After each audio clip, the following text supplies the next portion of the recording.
Company का बड़ा share है और इसकी तेजी की वजह से इसमें भी तेजी देखने को मिल रही है। तो दर्शकों के मन में ये सवाल जरूर होगा कि आखिर फिर हिंदुस्तान जिंक क्यों तेजी दिखा रहा है। तो क्या उस पर भी कोई रिसर्च आप लेकर आए हैं कि हिंदुस्तान जिंक आखिर तेजी क्यों दिखा रहा है इतनी? देखिए, हिंदुस्तान जिंक की तेजी के पीछे वजह ये देखिए, जिंक के प्राइसेस भी बढ़ रहे हैं। आप देखेंगे इंटरनेशनल मार्केट में काफी ज्यादा उसमें अप्रिशिएशन आ चुका है। सप्लाई को लेकर डिसरप्शंस हैं, कहीं ना कहीं डॉलर जो थोड़ा वीक रहा है उसके चलते भी सपोर्ट मिला है प्राइसेस को, और रेट कट एंटिसिपेट कर रहा है बाजार यूएस में। तो ये सारी चीज सपोर्टिव हो रही है। लेकिन हिंदुस्तान जिंक के लिए जो बड़ा ट्रिगर रहा है वो रही है चांदी। अब चांदी में पिछले साल हमने इंटरनेशनल मार्केट में लगभग 150% की रैली देखी। इस साल की बात करें, अभी जनवरी में कितने दिन हुए हैं, लेकिन चांदी में लगभग 20-25% के आसपास की रैली इस साल में हो गई है। और हम देख रहे हैं कि एमसीएक्स पर भी चांदी ने आज के सत्र में नया रिकॉर्ड बना दिया है। लगभग 10,000 रुपए के आसपास की तेजी होगी, 2,85,000 रुपए के ऊपर भाव निकल गए।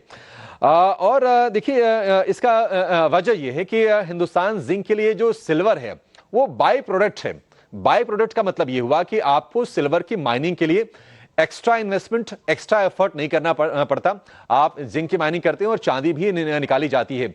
अब चांदी क्रूशियल क्यों है? क्रूशियल ये इसलिए है क्योंकि आप ये देखिए कि भारत में ये सबसे बड़ी सिल्वर की प्रोड्यूसर है, माइन करने वाली ये कंपनी है। और अगर हम दुनिया के टॉप 5 सिल्वर प्रोड्यूसर्स की बात करें तो उसमें भी हिंदुस्तान जिंक शामिल है।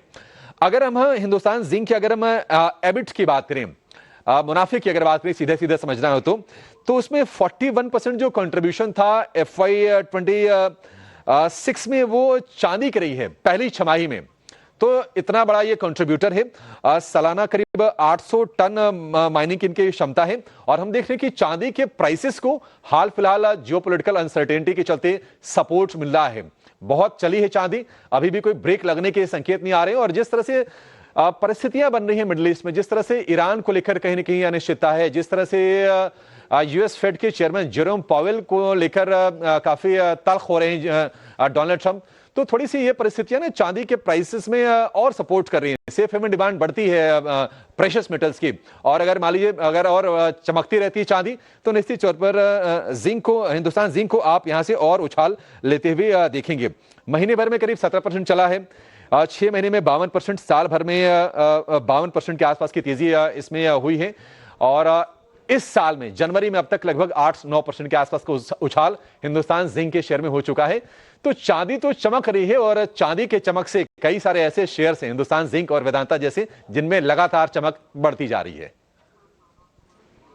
अभिषेक, आपने बहुत डिटेल और बहुत शानदार रिसर्च दर्शकों को लाकर रखी है उनके सामने।